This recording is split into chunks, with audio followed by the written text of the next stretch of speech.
just got these flowers from a client with a note that says, "You were so right, sorry I ever doubted you." I helped this girl get into a condo last year and she was a skeptical first-time buyer, like many first-time buyers are, but we have discussed something with her that gave her the confidence to go forward, and now she's sitting on thousands of dollars of appreciation even after the pandemic. And I'm gonna share these secrets with you guys. They're not really secrets, they're just not common knowledge, and if it was, I think a lot more people would be getting into the market. What we did was compared what it looks like to rent for the next 5 years and save money versus buying right now. So the only caveat here is that you need to have $40,000 to buy. So let's say you're a renter in this market, which is a great market to be in as a renter. We're 20% down from our peak. It'll cost you about $1,800 to rent a one-bedroom apartment. And let's say that you are planning to save $1,000 every month for the next 5 years, to save up for a 20% down payment, because that's a big objection that I have with people. They want to save 20% because they think they have to, which you don't, and because there's no mortgage insurance that they have to pay for. It's actually not worth it to wait to do that. Anyway, so you would have saved $60,000 in 5 years if you're putting away $1,000 every month. Now, if you are looking at the same property that is for sale, the same property would cost you right now about $550,000 to buy.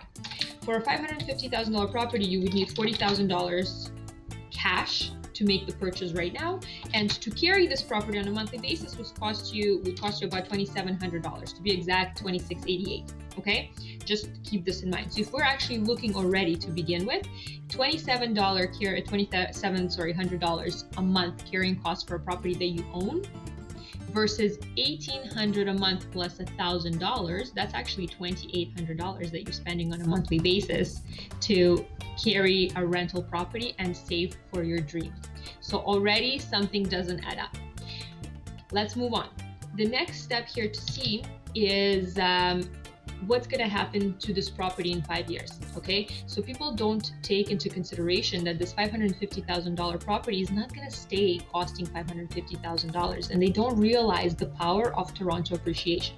So if we look at a 60-year average appreciation for Toronto, so 60-year average appreciation in Toronto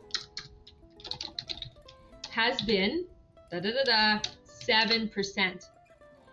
If I take and scale back to more recent years, okay, so more relevant appreciation, we're talking about the last 15-year average in Toronto has been 11%. Okay, so we're not going to be crazy. We're gonna, we can't predict what's going to happen in the market in the next whatever long in the next 5 years. So we're going to be conservative. And what we're going to do, I'm going to move myself here so you can see. What we're going to do is we're going to use this 7%, but we're going to take it even down a notch and actually say that it's 6% appreciation, okay? Just to be safe.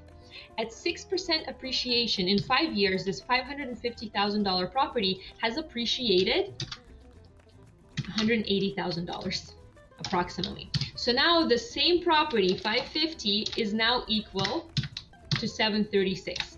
Okay, I have the exact calculations on the right side of my screen, so I'm kind of looking at my cheat sheets here. So now the next thing to compare is what your carrying cost will be.